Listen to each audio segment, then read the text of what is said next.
ನಾಡಹಬ್ಬ ದಸರಾ ಜಂಬೂ ಸವಾರಿ ವಿಶೇಷ ಇಂದು ಇರುವಂತದ್ದು. ಹಾಗಾಗಿಯೇ ಎಲ್ಲರ ಚಿತ್ತ ಮೈಸೂರಿನತ್ತ ನೆಟ್ಟಿದೆ. ಈಗಾಗಲೇ ಅಂಬಾರಿ ಎಲ್ಲ ಸಿದ್ಧತೆಗಳು ನಡೆದಿದ್ದು ಇನ್ನೇನು ಜಂಬೂ ಸವಾರಿ ಶುರುವಾಗುತ್ತೆ. ಸ್ತಬ್ಧ ಚಿತ್ರಗಳು ಒಂದರ ಹಿಂದಂತೆ ಸಾಗ್ತಾ ಇರುವಂತದ್ದು. 23 ಸ್ತಬ್ಧ ಚಿತ್ರಗಳು ಈ ಬಾರಿ ಇರುವಂತದ್ದು. ಎಲ್ಲವೂ ಮೈಸೂರಿನ ಸ್ತಬ್ಧ ಚಿತ್ರಗಳೇ. ಇಲಾಖಾವಾರು ಸ್ತಬ್ಧ ಚಿತ್ರಗಳನ್ನ ಜೊತೆಗೆ ಕಲಾ ತಂಡಗಳು ಕೂಡ ಕಂಡು ಬರ್ತಾ ಇರುವಂತದ್ದು. ಹುಲಿವೇಷವನ್ನ ಕೂಡ ನೋಡ್ತಾ ಇದ್ದೀವಿ.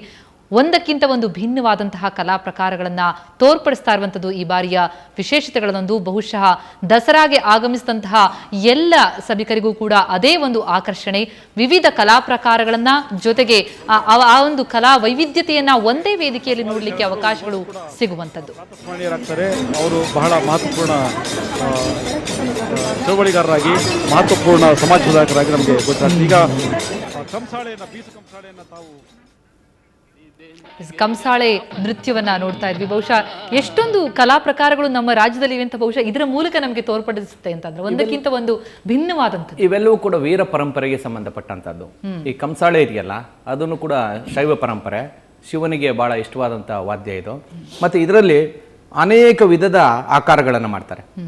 ಅಂದ್ರೆ ಪಿರಮಿಡ್ ಆಕಾರ, ಮತ್ತೆ ಆ ನೃತ್ಯ ಸುತ್ತಲೂ ಇದು ಮಾಡ್ಕೊಂಡು ಹೋಗೋದು, ಮತ್ತು ಅದನ್ನು ಕಾಲು ಕೆಳಗಡೆ ನುಡಿಸುವಂಥದ್ದು, ತಲೆಯ ಮೇಲಿಂದ ಸ್ವಲ್ಪ ಹೆಚ್ಚು ಕಡಿಮೆ ಆದರೆ ತಲೆಗೆ ಹೊಡ್ಕೊಂಡು ಬಿಡ್ತಾರೆ. ಅಲ್ಲೂ ಕೂಡ ಅಪಾಯಕಾರಿಯಾದಂಥ ಒಂದು ವಿದ್ಯೆನೇ ಇದು. ಅಂದರೆ ಸರಿಯಾಗಿ ಅದನ್ನು ಕರಗತ ಮಾಡಿಕೊಂಡ್ರೆ ಕಂಸಾಳೆ ಮಹಾದೇವಪ್ಪ ಅಂತ ಹೇಳಿದ್ರೆ ಬಹಳ ದೊಡ್ಡ ಹೆಸರು ಮೈಸೂರಿನಲ್ಲಿ. ಹೀಗಾಗಿ ಕಂಸಾಳೆಗೆ ಅದರದೇ ಆದಂಥ ಒಂದು ಹಿನ್ನೆಲೆ ಇದೆ. ಸಾಹಸ ಪ್ರವೃತ್ತಿಯನ್ನು ಅದರ ಮೂಲಕ ಅದು ಯುವಕರಿಗೆ ಮಾದರಿ ಆಗಲಿ ಅಂತ, ಬೆಳೆಯುವ ಮಕ್ಕಳಿಗೆ ಅದು ಮಾದರಿ ಆಗಲಿ ಅಂತೇಳಿ. ಹಿಂದೆ ಕೋಟೆ ಕೊತ್ತಲಗಳನ್ನು ಹತ್ತಬೇಕಾದ್ರೆ ಒಬ್ಬ ಸೈನಿಕನ ಮೇಲೆ ಇನ್ನೊಬ್ಬ ಸೈನಿಕ ಹತ್ತಾ ಇದ್ದ. ಆ ಭಾರವನ್ನು ತಡ್ಕೋಬೇಕು. ಅವೆಲ್ಲವನ್ನ ನಾವು ಹಾಗೆ ಹೇಳ್ಕೊಡ್ತೀನಿ ಅಂದ್ರೆ ಮಕ್ಕಳು ಕಲಿತಾ ಇರಲಿಲ್ಲ. ಈ ರೀತಿಯ ಸಾಂಸ್ಕೃತಿಕ ಆಟ ಪಾಠಗಳ ಜೊತೆಗೆ ಈ ವಿದ್ಯೆಗಳನ್ನ ನಮ್ಮ ಹಿರಿಯರು ಕಲಿಸ್ತಾ ಇದ್ರು. ನೋಡಿ, ಅಲ್ಲಿ 3 ಜನರ ಮೇಲೆ ಒಬ್ಬ ನಿಂತಿದ್ದಾನೆ. ಆ ಮೇಲೆ ನಿಂತಿರೋನಿದಾನಲ್ಲ ಭಾರಿ ಡೇಂಜರ್. ಸ್ವಲ್ಪ ಹೆಚ್ಚು ಕಡಿಮೆ ಆದ್ರೆ ಕೆಳಗಡೆ ಇರೋರ್ಗೆ ಏನೂ ಆಗೋದಿಲ್ಲ, ಭಾರ ಹೊತ್ಕೋಬಹುದಷ್ಟೇ. ಆತ ಬಿದ್ರೆ ಮೂಳೆ ಮುರ್ಕೊಂಡ್ಬಿಡ್ತಾನೆ. ಆದ್ರೂ ಕೂಡ ಆ ಬ್ಯಾಲೆನ್ಸಿಂಗ್ ಅನ್ನ ಮಾಡಿ ಮೇಲೆ ನಿಲ್ಲುವಂತ ಒಂದು ವಿದ್ಯೆಯನ್ನು ಕರಗತ ಮಾಡ್ಕೊಂಡ್ರೆ ಅಂತವರು ಕೋಟೆಯನ್ನು ಹತ್ತೋದಿಕ್ಕೆ ಮುಂದೆ ಉಪಯೋಗ ಆಗುತ್ತೆ ಅನ್ನುವಂಥದ್ದನ್ನು ಕೂಡ ಇದರಿಂದ ನಾವು ಬಳಸ್ಕೊಳ್ತಾ ಇದ್ವಿ. ಹೀಗಾಗಿ ಜೊತೆಗೆ ಆ ನಾದ ಇದೆಯಲ್ಲ, ಕಂಸಾಳೆಯ ನಾದ ಬಹಳ ಅದ್ಭುತವಾಗಿರುತ್ತೆ. ಬಹುಶಃ ಅಂದ್ರೆ ಇದೇ ಆಕರ್ಷಣೆ ಇರುವಂಥದ್ದು ಅಂತಂದ್ರೆ ಎಷ್ಟೋ ಜನರಿಗೆ ಆ ಕಲಾ ಪ್ರಕಾರಗಳ ಪರಿಚಯವೇ ಇರೋದಿಲ್ಲ. ಹಾಗಾಗಿ ಪಾವಗಡ ಅವರೇ, ಒಂದಕ್ಕಿಂತ ಒಂದು ಭಿನ್ನವಾದಂತಹ ಕಲಾ ಪ್ರಕಾರಗಳು ಇವತ್ತಿಗೂ ಜೀವಂತವಾಗಿದೆ. ಜೊತೆಗೆ ಅದನ್ನು ಮುಂದುವರಿಸಿಕೊಂಡು ಹೋಗುವಂಥದ್ದು. ಒಂದೆಡೆ ಆ ಒಂದು ಕಲೆಯನ್ನ ಆಸ್ವಾದಿಸಲಿಕ್ಕೆ ಅವಕಾಶ, ಇನ್ನೊಂದೆಡೆ ಆ ಕಲಾ ತಂಡಗಳಿಗೂ ಒಂದು ಅವಕಾಶ ತಮ್ಮ ಪ್ರತಿಭೆಯನ್ನು ತೋರ್ಪಡಿಸಲಿಕ್ಕೆ. ಎಲ್ಲಕ್ಕೂ ವೇದಿಕೆ ಸಜ್ಜಾಗುವಂಥದ್ದು ನಾಡಹಬ್ಬದ ಬಹಳ ಪ್ರಮುಖ ಆಕರ್ಷಣೆ ಅನಿಸುತ್ತೆ. ಈ ದಸರಾನಲ್ಲಿ ಈ ಕಂಸಾಳೆ ನೃತ್ಯ ಅಂತಕ್ಕಂಥದ್ದು ಬಹಳ ದಿವಸಗಳಿಂದ ನಡೆದು ಬರ್ತಾ ಇದೆ. ಈ ಕಂಸಾಳೆ ನೃತ್ಯ ಅಂತಕ್ಕಂಥದ್ದು ಮಲೆ ಮಹದೇಶ್ವರನಿಗೆ ಸಂಬಂಧಪಟ್ಟಂಥ ಕಥೆಗಳನ್ನು ಹೇಳ್ತಕ್ಕಂಥ ಒಂದು ನೃತ್ಯ. ಇದು ಕೇವಲ ನೃತ್ಯವೇ ಅಲ್ಲ, ತಾಳವನ್ನು ಹಿಡಿದುಕೊಂಡು ನಾನಾ ರೀತಿಯ ಲಾಸ್ಯಗಳಿಗೆ ತಾಳವನ್ನು ಹೊಡೀತಾ ಬಾಯಲ್ಲಿ ಆ ಕಂಸಾಳೆ ಪದವನ್ನು ಕೂಡ ಹೇಳಬೇಕು. ಕಂಸಾಳೆ ಪದ, ನೃತ್ಯ, ತಾಳ, ಇದು 3 ಸೇರಿ ಈ ಕಂಸಾಳೆ ಪದ ಅಂತ, ಕಂಸಾಳೆ ನೃತ್ಯ ಅನ್ನತಕ್ಕಂಥದ್ದು ಸಂಯೋಜನೆ ಆಗಿರ್ತಕ್ಕಂಥದ್ದು. ಕೇವಲ ಯಾವುದೋ ಒಂದೇ ಒಂದು ವಿಷಯಕ್ಕಾಗಿ ಸಂಯೋಜನೆ ಆಗಿರ್ತಕ್ಕಂಥದ್ದಿಲ್ಲ. ಬಹುಶಃ ಈಗ ಅಂಬಾರಿ ಕಟ್ಟುವಂತಹ ದೃಶ್ಯಗಳು ನಮಗೆ ಸಿಗ್ತಾ ಇದೆ. ಹಾಗಾಗಿ ಇದು ಬಹಳ ಪ್ರಮುಖವಾದಂತಹ ಘಟ್ಟ.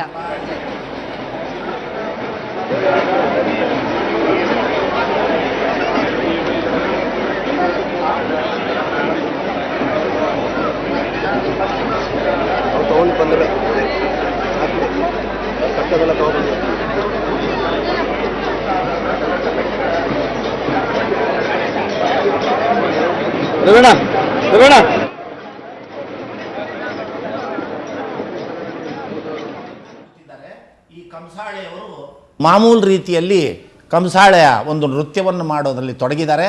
ಹಿಂದೆ ಒಂದು ಸ್ತಬ್ಧ ಚಿತ್ರ ನಿಧಾನವಾಗಿ ಬರ್ತಾ ಇದೆ. ಅದರಲ್ಲಿ ತಾಯಿಯೊಬ್ಬಳು ಕುಂಭದಿಂದ ನೀರನ್ನು ಕೆಳಗೆ ಬಿಡ್ತಾ ಇರ್ತಕ್ಕಂಥದ್ದು ಬಂದಿದೆ. ಹಾಗೆ ಒಬ್ಬ ರೈತ ತನ್ನ ಜಮೀನಿನಲ್ಲಿ ಉಳುಮೆಯನ್ನು ಮಾಡ್ತಾ ಇರ್ತಕ್ಕಂಥದ್ದು ಆ ಪ್ರಸಂಗ ಕೂಡ ಕಾಣ್ತಾ ಇದೆ. ಇದನ್ನೆಲ್ಲ ಎಲ್ಲವನ್ನ ಎಷ್ಟು ಬಿರುಬಿಸಿಲು ಇರುತ್ತೆ ದಸರಾ ಸಂದರ್ಭದಲ್ಲಿ. ಯಾವುದನ್ನು ಲೆಕ್ಕಿಸದೆ ಜನ ಬರ್ತಾರೆ. ಅಂದ್ರೆ ಆ ಮನರಂಜನೆ, ಅಲ್ಲಿ ಕೊಡುವಂತಹ ಅರಿವು, ಈ ಎಲ್ಲ ಏನಿದೆ ಸ್ವಾರಸ್ಯ, ಅದು ಆ ಬಿಸಿಲನ್ನು ಅದನ್ನು ಕೂಡ ಮರೆತು ಜನ ಕೂಡಿಕೊಳ್ಳುವಂಥದ್ದು. ಅದು ದಸರಾದ ಸ್ಪೆಷಾಲಿಟಿ. ಬಂದಿರೋರಿಗೆ ಬಿಸಿಲು ಮುಖ್ಯ ಆಗೋದಿಲ್ಲ. ಈಗ ಒಂದು ಹೆಣ್ಣು ನವಮಾಸಗಳು ತುಂಬಿದ ನಂತರ ಮಗುವಿಗೆ ಜನನ ಕೊಡ್ಬೇಕಾದ್ರೆ ಹೆರಿಗೆ ನೋವಿದೆಯಲ್ಲ, ಆಕೆ ಅನುಭವಿಸುವಷ್ಟು ಹೆರಿಗೆ ನೋವನ್ನ ಪ್ರಪಂಚದಲ್ಲಿ ಇನ್ಯಾವ ಗಂಡಸು ಜೀವಮಾನ ಪೂರ್ತಿ ಸಾಧ್ಯವೇ ಇಲ್ಲ ಅನುಭವಿಸೋದಕ್ಕೆ. ಆದ್ರೆ ಅನುಭವಿಸ್ತಾಳೆ. ಏನಕ್ಕೆ ಅಂದ್ರೆ ತಾನು ಒಂದು ಮಗುವಿಗೆ ಜನ್ಮವನ್ನು ಕೊಡ್ತಿದ್ದೀನಿ ಅನ್ನುವಂಥ ತೃಪ್ತಿಯನ್ನು ಹೊಂದೋದಕ್ಕೆ.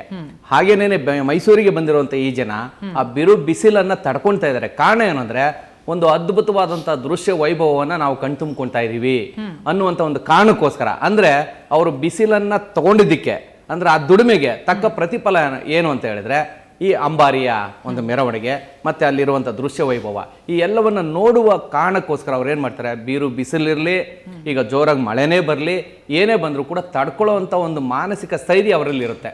ಸೊ ಹೀಗಾಗಿ ಅದೆಲ್ಲವನ್ನು ಕೂಡ ಅವರು ತಡ್ಕೊಳ್ತಾರೆ. ಇದು ಬಹುಶಃ ತಾಯಿ ಕಾವೇರಿ ಜಲವನ್ನ ಬಿಡ್ತಾ ಇರುವಂತದ್ದು. ಅಂದ್ರೆ ನಾವು ಜಲವನ್ನ ಉಳಿಸಿದ್ರೆ ನಮ್ಮ ಮುಂದಿನ ಪೀಳಿಗೆಗೆ ಅದು ಬೇಕು ಅನ್ನುವಂತಹ ಹನಿ ಹನಿ ನೀರನ್ನು ಕೂಡ ಪ್ರತಿಯೊಬ್ಬರು ಉಳಿಸ್ಬೇಕು. ಯಾಕೆಂದ್ರೆ ಮುಂದಿನ ದಿನಗಳಲ್ಲಿ ನೀರಿಗೋಸ್ಕರ ಯುದ್ಧ ನಡೆಯುತ್ತೆ ವಿನ ಬೇರೆ ಇನ್ಯಾವ ವಿಚಾರವಾಗವಲ್ಲ. ಹೀಗಾಗಿ ಹನಿ ಹನಿ ನೀರನ್ನು ಕೂಡ ಉಳಿಸುವಂತ ಕಾರ್ಯವನ್ನ ಎಲ್ಲರೂ ಮಾಡಬೇಕು. ಅದು ಸಣ್ಣ ಬಾಲ್ಯದಿಂದನೇ ಮಕ್ಕಳಲ್ಲಿ ಅದು ಬರಬೇಕು, ದೊಡ್ಡವರು ಕೂಡ ಮಾಡಬೇಕು. ನೋಡಿ, ಒಂದು ಹನಿ ನೀರಿಲ್ಲ ಅಂದ್ರೆ ಕೃಷಿ ಕಾರ್ಯ ನಡೆಯೋದಿಲ್ಲ. ಕೃಷಿ ಕಾರ್ಯ ನಡೆಯೋದಿಲ್ಲ ಅಂದ್ರೆ ಜೀವ ಜಂತುಗಳು ಬದುಕೋದಕ್ಕೆ ಸಾಧ್ಯನೇ ಇಲ್ಲ.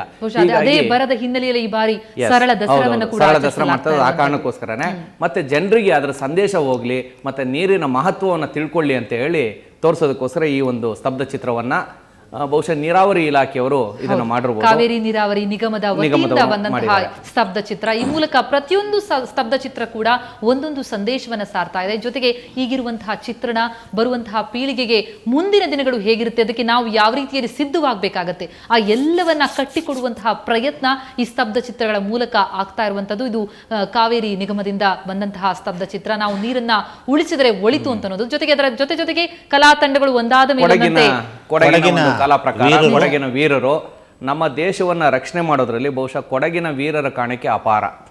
ಜೊತೆಗೆ ಕೊಡಗಿಂದ ಎರಡು ವಿಶೇಷ ಇದೆ. ಕೊಡಗಿನಲ್ಲಿ ಹುಟ್ಟುವಂತ ಒಂದೊಂದು ಜೀವನು ಕೂಡ ಭಾರತವನ್ನ ರಕ್ಷಣೆ ಮಾಡೋದಕ್ಕೆ ಅರ್ಪಿತವಾಗಿರುತ್ತೆ. ಹಾಗೇನೇ ಕೊಡಗಿನಲ್ಲಿ ಬೀಳುವಂತ ಒಂದೊಂದು ಹನಿ ನೀರು ಕೂಡ ಕರ್ನಾಟಕ ಮತ್ತು ತಮಿಳುನಾಡಿನ ಜನರನ್ನ ಉಳಿಸೋದಕ್ಕೆ ಕಾರಣವಾಗಿರುತ್ತೆ. ಹೀಗಾಗಿ ಕೊಡಗಿನ ಒಂದು ಜೀವ ಮತ್ತು ಕೊಡಗಿನ ಒಂದು ಹನಿ ನಮ್ಮ ದೇಶಕ್ಕೆ ಅದ್ಭುತವಾದಂಥ ನಿಧಿ ಅಂತ ಹೇಳಿದ್ರೆ ತಪ್ಪಾಗೋದಿಲ್ಲ. ಯಾಕೆಂದ್ರೆ ಕೊಡಗಿನಲ್ಲಿ ನೀವು ಹೋಗಿ ಯಾವುದೇ ಮನೆಯ ಬಾಗಿಲನ್ನು ತಟ್ಟಿ ಒಬ್ಬ ಯೋಧ ಭಾರತವನ್ನ ಕಾಯ್ತಾ ಇರ್ತಾನೆ, ತನ್ನ ಜೀವವನ್ನ ಈ ದೇಶಕ್ಕೋಸ್ಕರ ಅರ್ಪಿಸ್ತಾ ಇರ್ತಾನೆ. ಹಾಗೇನೇ ಮಳೆಗಾಲದಲ್ಲಿ ನೀವು ಕೊಡಗಿಗೆ ಹೋಗಿ ನೋಡಿ, ನೀವು ಯಾವುದೇ ಭೂಮಿಯನ್ನು ನೋಡಿ ಅಲ್ಲಿ ಒಂದು ಹನಿ ನೀರು ಬಿದ್ದಿದೆ ಅಂದ್ರೆ ಆ ನೀರು ಕಾವೇರಿ ಕಪಿಲೆಯ ಮೂಲಕ ಹರಿದು ಕಾವೇರಿ ನದಿಯ ಮೂಲಕ ಇಡೀ ಕರ್ನಾಟಕ ರಾಜ್ಯಕ್ಕೆ, ತಮಿಳುನಾಡಿಗೆ ನೀರನ್ನು ಕೊಡುತ್ತೆ. ಹೀಗಾಗಿ ಆ ಎರಡೂ ಆ ಒಂದು ಮೇಳೈಸುವಿಕೆ ಇದೆಯಲ್ಲ. ಜೊತೆಗೆ ಕೊಡಗಿನಲ್ಲಿ ಕಾಫಿ, ಕಿತ್ತಲೆ ಮತ್ತೆ ಬೇರೆ ಬೇರೆಯ ಕೃಷಿ ಉತ್ಪನ್ನಗಳನ್ನು ಕೂಡ ಬೆಳೀತಾರೆ. ಮತ್ತೆ ಆ ವಿಶೇಷವಾದಂತಹ ಡ್ರೆಸ್ ಇದೆಯಲ್ಲ, ಇದು ಭಾರತದ ಬೇರೆ ಎಲ್ಲೂ ಕೂಡ ನಾವು ಕಾಣೋದಕ್ಕೆ ಸಾಧ್ಯ ಇಲ್ಲ. ಆ ಯುನೀಕ್ನೆಸ್ ಇರುವಂತದ್ದು ಬಹುಶಃ ಅದೊಂದೇ ಕೊಡಗಿ, ಇಡೀ ಕರ್ನಾಟಕಕ್ಕೆ ಒಂದೇ ಕೊಡಗು ಅಂತ ಹೇಳೋದಕ್ಕಿಂತ ಭಾರತಕ್ಕೆ ಒಂದೇ ಕೊಡಗು. ಆ ಡ್ರೆಸ್ಸು, ಆ ಇದು ಮತ್ತೆ ಆ ಒಂದು ವಾದ್ಯವನ್ನು ಕೂಡ ನುಡಿಸ್ತಾ ಇದ್ದಾರೆ. ಕಲೆ ಅನ್ನೋದು ಅವರಿಗೆ ಕರಗತವಾಗಿದೆ. ಮತ್ತೆ ಕೊಡಗಿನ ಕೊಡುಗೆ ಕೂಡ ಅಷ್ಟೇ. ಕೊಡಗಿನ ಕೊಡುಗೆ ಇದೆಯಲ್ಲ, ಅದನ್ನು ವರ್ಣಿಸ್ತಾ ಹೋದ್ರೆ ಅದ್ಭುತವಾಗಿ ಇದೆ. ಮತ್ತೆ ಬ್ರಿಟಿಷರು ಕೂಡ ಮೆಚ್ಕೊಂಡಂತ ಒಂದು ಕರ್ನಾಟಕ ರಾಜ್ಯದ ಒಂದು ಪ್ರದೇಶ ಅಂತ ಹೇಳಿದ್ರೆ ಕೊಡಗು. ಮತ್ತೆ ಅಲ್ಲಿನ ಹವಾಮಾನನು ಕೂಡ, ಕೊಡಗಿನ ಹವಾಮಾನ ಇದೆಯಲ್ಲ ಬಹಳ ಅದ್ಭುತ. ಅಲ್ಲಿ ರಾಜಾ ಸೀಟ್ ಅಂತ ಇದೆ ಮಡಿಕೇರಿನಲ್ಲಿ, ಅಲ್ಲಿ ಕೂತ್ಕೊಂಡ್ರೆ ಇಡೀ ಕೊಡಗಿನ ದೃಶ್ಯ ವೈಭವವನ್ನು ನೋಡ್ಬೋದು. ಆ ಒಂದು ಕೊಡಗಿನ ಕಲಾವಿದರು ನೃತ್ಯವನ್ನು ಬಾರಿಸ್ತಾ ಇದ್ದಾರೆ, ಇದು ವಾದ್ಯವನ್ನು ನುಡಿಸ್ತಾ ಇದ್ದಾರೆ. ಹಾಗೆ ನಾನು ಆ ಡ್ರೆಸ್ಸು ನೋಡಿ, ಅಂಬಾರಿ ಬರ್ತಾ ಇದೆ ಈಗಾಗಲೇ, ಬಹುಶಃ ಇದು ಹಳೇದು ಅನ್ಸುತ್ತೆ, ಈಗಾಗಲೇ ತೆಗೆದಿರುವಂಥದ್ದು. ಇದನ್ನು ಆನೆ ಮೇಲೆ ಇಡ್ತಾರೆ, ಅದು ಟ್ರ್ಯಾಕ್ಟರ್ನಲ್ಲ ಒಂದು ತಳ್ಳುವ ಗಾಡಿನಲ್ಲಿ ಅದನ್ನು ತಳ್ಕೊಂಡು ಬರ್ತಾ ಇದ್ದಾರೆ. ಈ ಅಂಬಾರಿಯನ್ನೇ ಆನೆಯ ಮೇಲೆ ಕೂರಿಸಿ, ಮೊದಲು ಏನು ಮಾಡ್ತಿದ್ರು, ಈ ಸ್ತಬ್ಧ ಚಿತ್ರ ಹೋಗುವ ಮೊದಲೇ, ನಂದಿ ಧ್ವಜದ ಪೂಜೆ ಮಾಡೋಕೆ ಮೊದಲೇ ಈ ಅಂಬಾರಿಯನ್ನು ಆನೆ ಮೇಲೆ ಕೂರಿಸ್ತಾ ಇದ್ರು. ಆಮೇಲೆ ಕೆಲವು ಪ್ರಾಣಿ ದಯಾ ಸಂಘದವರು ಕೋರ್ಟಿಗೆ ಹೋದ ನಂತರ, ಯಾಕೆಂದ್ರೆ ಗಂಟುಗಟ್ಟಲೆ ಆನೆ ಈ ಭಾರವನ್ನು ಒತ್ಕೊಂಡಿರೋದಿದೆಯಲ್ಲ, ಇಲ್ಲಿ ಒಂದು ನಾವು ಪ್ರಾಣಿ ವಿಷಯವನ್ನು ತಿಳ್ಕೋಬೇಕು. ಯಾವುದೇ ಪ್ರಾಣಿ ಮೂವ್ಮೆಂಟ್ ಅಲ್ಲಿ ಇದ್ದಾಗ, ಅಂದ್ರೆ ನಡೆಯುವಾಗ ಅದ್ರ ಮೇಲೆ ನೀವು ಎಷ್ಟೇ ಪ್ರಮಾಣದ ಭಾರವನ್ನು ಹಾಕಿ ತಡ್ಕೊಳ್ಳುತ್ತೆ. ಆದ್ರೆ ನಿಂತ ಪ್ರಾಣಿ ಇದೆಯಲ್ಲ, ಅದ್ರ ಮೇಲೆ ಒಂದು ಹುಲ್ಕಡ್ಡಿ ಹಾಕಿದ್ರು ಹೊರೆ ಅನ್ಸುತ್ತೆ. ಹೀಗಾಗಿ ಸುಪ್ರೀಂ ಕೋರ್ಟ್ ಕೂಡ ಒಂದು ತೀರ್ಮಾನವನ್ನು ಕೊಡ್ತು, ನೀವು ಹೊರಡುವ ಮುಂಚೆ ಒಂದು 5 ನಿಮಿಷ ಅಥವಾ ಒಂದು 1/4 ಗಂಟೆ ಮುಂಚಿತವಾಗಿ ಅದನ್ನ ಮೇಲ್ಗಡೆ ಇಡಿ. ಮೊದಲೇ ಯಾಕೆ ಅದನ್ನ ಮೇಲ್ಗಡೆ ಇಟ್ಟು ಆನೆ ಮೇಲಿಟ್ಟು ಅದರ ಭಾರವನ್ನ ಬಿಸಿಲಿನಲ್ಲಿ ಒಣಗಿಸ್ತೀರಾ ಅಂತೇಳಿ ಆದೇಶವನ್ನು ಕೊಟ್ಟ ನಂತರ ಈಗ ಏನ್ ಮಾಡ್ತಾರೆ, ಈ ಸ್ತಬ್ಧ ಚಿತ್ರಗಳೆಲ್ಲ ಹೋದ ನಂತರ ಕೊನೆಗೆ ಆನೆ ಬರುತ್ತಲ್ಲ, ಆಗ ಅಂಬಾರಿಯನ್ನು ಅದ್ರ ಮೇಲಿಡ್ತಾರೆ. ಅಂಬಾರಿಯನ್ನು ಇಟ್ಟ ಒಂದು 2 ನಿಮಿಷಕ್ಕೇನೆ ಮುಖ್ಯಮಂತ್ರಿಗಳು ಪುಷ್ಪಾರ್ಚನೆ ಮಾಡ್ತಾರೆ. ಅದಾದ ನಂತರ ಆನೆ ನಡ್ಕೊಂಡು ಹೋಗುತ್ತೆ. ನಡ್ಕೊಂಡು ಹೋಗುವಂಥ ಆನೆಯ ಮೇಲೆ 750 kg ಅಂಬಾರಿ, 200 kg ದಿಂಬು, ಮತ್ತೆ ಒಂದು 50-60 kg ಇರುವಂಥ ಮಾವುತ, ಮತ್ತೆ ಬೇರೆ ಬೇರೆ ಒಡವೆಗಳು ಒಂದು 50 kg ಎಲ್ಲ ಸೇರಿ 1000 kg ಅಂತ ಇಟ್ಕೊಂಡ್ರು ಕೂಡ ಇದೆಲ್ಲವನ್ನ ನಡೆಯುವಂತ ಆನೆ ತಡ್ಕೋಬಹುದು. ಅದೇ ಆನೆಯನ್ನ ನಿಲ್ಲಿಸ್ಬಿಟ್ರೆ ಅದಕ್ಕೆ ಭಾರ ಆಗುತ್ತೆ, ಅದು ಹಿಂಸೆ ಆಗುತ್ತೆ, ಪ್ರಾಣಿ ಹಿಂಸೆ ಆಗುತ್ತೆ. ಹೀಗಾಗಿ ಅದನ್ನ ನಿವಾರಣೆ ಮಾಡಬೇಕು ಅಂತ ಕರ್ನಾಟಕ ಸರ್ಕಾರ ಇತ್ತೀಚಿನ ದಿನಗಳಲ್ಲಿ ಅಂಬಾರಿ ಹೊರಡುವ ಒಂದು 15 ನಿಮಿಷ ಮುಂಚಿತವಾಗಿ ಅದನ್ನ ಕೂರ್ಸೋಣ ಅನ್ನುವಂಥ ಒಂದು ನಿರ್ಧಾರವನ್ನು ತಗೊಂಡು ಅದ್ರ ಪ್ರಕಾರ ನಡೀತಾ ಇದೆ.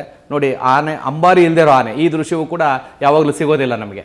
ನೋಡಿ, ಆನೆ ಮೇಲೆ ಒಂದು ಚಾವಡಿ ತರ ಕಾಣುತ್ತೆ. ಚಾವಡಿ ಅಂದ್ರೆ ಒಂದು ಚಚ್ಚೌಕ, ಅದನ್ನ ಕ್ರೇನ್ ಮೇಲೆ ಎತ್ತಿದ್ದಾರೆ ಅಂಬಾರಿಯನ್ನ. ಆನೆ ಅಲ್ಲಿ ಹೋಗುತ್ತೆ ಒಳಗಡೆ, ನಿಧಾನಕ್ಕೆ ಆ ಇದ್ರ ಮೇಲೆ ದಿಂಬಿನ ಮೇಲೆ ಆ ಅಂಬಾರಿಯನ್ನ ಇಳಿಸ್ತಾರೆ. ಅದನ್ನು ಕೂಡ ಬಹಳ ಕರಾರುವಕ್ಕಾಗಿ ಮಾಡಬೇಕು. ವ್ಯವಸ್ಥಿತವಾಗಿ ಎಲ್ಲ ಸಿದ್ಧತೆಗಳನ್ನ ಮಾಡಿಕೊಳ್ಳಿ ಎಲ್ಲವೂ ಕೂಡ. ಹೀಗಾಗಿನೇ ಮೈಸೂರು ಇವತ್ತು ಕ್ಲೀನೆಸ್ಟ್ ಸಿಟಿ ಅಂತ ಹೇಳೋದಕ್ಕೆ ಕಾರಣ ಇವೆಲ್ಲವೂ ಮೂಲಭೂತ ಕಾರಣ. ಪ್ರತಿಯೊಂದು ಅಲ್ಲಿ ಸಿಸ್ಟಮೆಟಿಕ್ ಆಗೇ ನಡೆಯುತ್ತೆ, ಯಾವುದನ್ನು ಕೂಡ ಸಿಸ್ಟಮ್ ಬಿಟ್ಟು ನಡೆಯೋದಿಲ್ಲ. ಈಗ ನಾವು ಮೈಸೂರಿಗೆ ಈಗ ಭಾರತ ದೇಶದಲ್ಲಿ ಅತ್ಯಂತ ಕ್ಲೀನೆಸ್ಟ್ ಸಿಟಿ ಅನ್ನುವಂತ ಒಂದು ಅವಾರ್ಡ್ ಕೂಡ ಬಂತು. ಪ್ರಧಾನಮಂತ್ರಿ ನರೇಂದ್ರ ಮೋದಿ ಅವರು ಏನ್ ಅದನ್ನ ಜಾರಿಗೆ ತಂದ್ರು, ಮೈಸೂರು ಮೊದಲನೇ ನಗರ ಆಯ್ತು. ನಮ್ಮ ಭಾರತ ದೇಶದಲ್ಲಿ 106 ನಗರ ಇದೆ, ಅವ್ರಿಗೆಲ್ಲ ಈ ಅವಕಾಶ ಸಿಗ್ಲಿಲ್ಲ, ಈ ಒಂದು ಬಹುಮಾನ ಸಿಗ್ಲಿಲ್ಲ, ಈ ಒಂದು ಪ್ರಶಂಸೆ ಸಿಗ್ಲಿಲ್ಲ. ಮೈಸೂರಿಗೆ ಏನಕ್ಕೆ ಸಿಕ್ತು ಅಂದ್ರೆ ಈ ಎಲ್ಲವೂ ಕೂಡ ಪೂರಕವಾಗಿ ಕೆಲಸ ಮಾಡಿದೆ. ಸ್ವತಃ ಮೂಲತಃ ಮೈಸೂರಿನ ನಾಗರಿಕರು ಸಾಧು ಸ್ವಭಾವದವರು, ಶುದ್ಧ ಜೀವಿಗಳು, ಆ ಗಲೀಜನ್ನ ಇಷ್ಟಪಡದೇ ಇರುವಂತವ್ರು. ಇಂಥ ಒಂದು ಮೈಸೂರಿಗೆ ಇವೆಲ್ಲವೂ ಕೂಡ ಪೂರಕವಾಗಿರೋದ್ರಿಂದ ಆ ಶಿಸ್ತುಬದ್ಧ ಯೋಜನೆ ಅಲ್ಲಿ ಜಾರಿ ಬಂದಿದೆ. ಮತ್ತೆ ಮೈಸೂರಿನ ಮಹಾರಾಜರು ಮೈಸೂರನ್ನು ಕಟ್ಟಬೇಕಾದ್ರೂ ಕೂಡ ಅದ್ಭುತವಾದಂಥ ವಿಶಾಲವಾದಂಥ ರಸ್ತೆಗಳು ಮತ್ತೆ ವೃಕ್ಷಗಳು, ಸಾಲು ಮರಗಳನ್ನು ನೆಡೆಸಿದ್ದಾರೆ. ಹೀಗಾಗಿ ಮೈಸೂರು ಒಂದು ರೀತಿಯಲ್ಲಿ air condition city of India ಅಂತ ಹೇಳಿದ್ರೆ ತಪ್ಪಾಗೋದಿಲ್ಲ. ಅಲ್ಲಿನ ಹವಾಮಾನ ಬಹಳ ಅದ್ಭುತವಾಗಿದೆ. ನಿಜ. ಜೊತೆಗೆ ಪಾವಗಡ ಅವರೇ, ಈಗ ನಾವು ನೋಡ್ತಾ ಇರುವಂತಹ ದೃಶ್ಯಗಳಲ್ಲಿರುವಂಥದ್ದು ಅಂಬಾರಿಯನ್ನ ಕಟ್ಟುವಂತಹ ಪ್ರಕ್ರಿಯೆ. ಈಗ ಟೆಕ್ನಾಲಜಿ ಇದೆ, ಅದಕ್ಕೆ ವ್ಯವಸ್ಥೆಗಳಿವೆ. ಆದ್ರೆ ಅಂದಿಗೂ ಇಂದಿಗೂ ನಾವು ಹೋಲಿಕೆ ಮಾಡೋದಾದ್ರೆ ಆಗ ಹೇಗೆ ಅದನ್ನ ಅಂಬಾರಿನಲ್ಲಿ ಕೂರಿಸ್ತಿದ್ರು ಅಂತ ಬಹಳ ಕುತೂಹಲ ಮೂಡುತ್ತೆ. ಹಾಗೆ ಜನ ಬಹಳ ಬಲಿಷ್ಠರಾಗಿದ್ರು, ಅವರಿಗೆ ಬಲವೇ ಪ್ರಧಾನವಾಗಿತ್ತು. ಹಾಗಿದ್ದು ಅಂಬಾರಿಯನ್ನ ಸುಲಭವಾಗಿ ಮೇಲಕ್ಕೆತ್ತಿ ಸುಲಭವಾಗಿ ಆನೆಯ ಮೇಲೆ ಕೂಡಿಸ್ಬಿಡೋರು. ಯಾಕೆಂದ್ರೆ ಇವತ್ತಿನ ದಿವಸ ಕೋಟೆಗಳು ನಾವು ನೋಡಿದ್ರೆ ಆ ಕೋಟೆಯಲ್ಲಿರ್ತಕ್ಕಂಥ ಒಂದು ಕಲ್ಲನ್ನ ಇವತ್ತಿನ ದಿವಸ ಒಂದು 40 ಜನ ಅಲ್ಲಾಡಿಸೋದಕ್ಕಾಗಲ್ಲ. ಅಂತ ಸಾವಿರಾರು ಕಲ್ಲುಗಳನ್ನಿಟ್ಟು ಕೋಟೆಗಳನ್ನು ನಿರ್ಮಾಣ ಮಾಡಿದ್ದಾರೆ. ಹಾಗಿರುವಾಗ ಒಂದು ಅಂಬಾರಿಯನ್ನ ಆನೆಯ ಮೇಲೆ ಕೂಡಿಸ್ತಕ್ಕಂಥ ಒಂದು ವ್ಯವಸ್ಥೆ ಆಗಿನ ಕಾಲದಲ್ಲಿ ಅತಿ ಸುಲಭವಾಗಿ ಮಾಡ್ತಿದ್ರು. ಈಗ ಆನೆಯ ಮೇಲಕ್ಕೆ ಅಂಬಾರಿಯನ್ನು ಎತ್ತುತ್ತಾರೆ, ಆವಾಗ ಆನೆಯೇ ಕೆಳಗಡೆ ಕಳಿಸೋರು ಭೂಮಿ ಒಳಕ್ಕೆ. ಆನೆಯನ್ನ ಭೂಮಿಯ ಒಳಗೆ ಕಳಿಸಿ ಅಂಬಾರಿಯನ್ನ ನೆಲಮಟ್ಟದಲ್ಲಿ ಇಟ್ಕೊಂಡು ಅದನ್ನ ಆನೆಯ ಬೆನ್ನಿಗೆ ಕಟ್ಟಿ ಆಮೇಲೆ ಆನೆಯನ್ನು ಹೊರಗಡೆ ಹೊರಡಿಸೋರು. ಇಂಥ ಒಂದು ತತ್ವವನ್ನು ಆವಾಗ ಉಪಯೋಗಿಸೋರು. ಆಗ ಅನೇಕ ಕಡೆಗಳಲ್ಲಿ ಅಂಬಾರಿ ಗುಣಿ ಅಂತಕ್ಕಂಥ ಅಂಬಾರಿ ಗುಣಿನೇ ಇತ್ತು. ಅಲ್ಲಿ ಅಂಬಾರಿಯನ್ನ ಕಟ್ಟಿ ಆನೆನ ಹೊರಗಡೆ ಹೊರಡಿಸ್ಬಿಡ್ತಾ ಇದ್ರು. ಈ ತತ್ವವನ್ನು ಉಪಯೋಗಿಸ್ತಾನೆ ಇರಲಿಲ್ಲ. ಈಗ ಈ ಕ್ರೇನ್ಗಳು ಇವುಗಳೆಲ್ಲ ಬಂದ ಮೇಲೆ ಈ ತತ್ವದ ಒಂದು ಉಪಯೋಗ ಮಾಡ್ತಾ ಇದ್ದಾರೆ. ಕಾಲ ಕಾಲಕ್ಕೆ ತಕ್ಕಂತೆ ಸಾಕಷ್ಟು ಬದಲಾವಣೆಗಳನ್ನ ಮಾಡ್ಕೊಳ್ತಾ ಇರುವಂಥದ್ದು. ಹಾಗಾಗಿ ಈಗ ಎಲ್ಲವೂ ಸಿದ್ಧವಾಗಿದೆ. ಇನ್ನೇನಿದ್ರು ಕೂಡ ಅಂಬಾರಿನ ಹೊರುತ್ತೆ ಆನೆ, ನಂತರ ಸಾಗುವಂಥದ್ದು ಜಂಬೂ ಸವಾರಿ. ಆ ಕ್ಷಣ ಇನ್ನೇನು ಕೆಲವೇ ಕ್ಷಣಗಳಲ್ಲಿ ನಿಮ್ಮ ಮುಂದಿರುತ್ತೆ. ಒಂದು ಪುಟ್ಟ ವಿರಾಮದ ನಂತರ ಕಾರ್ಯಕ್ರಮ.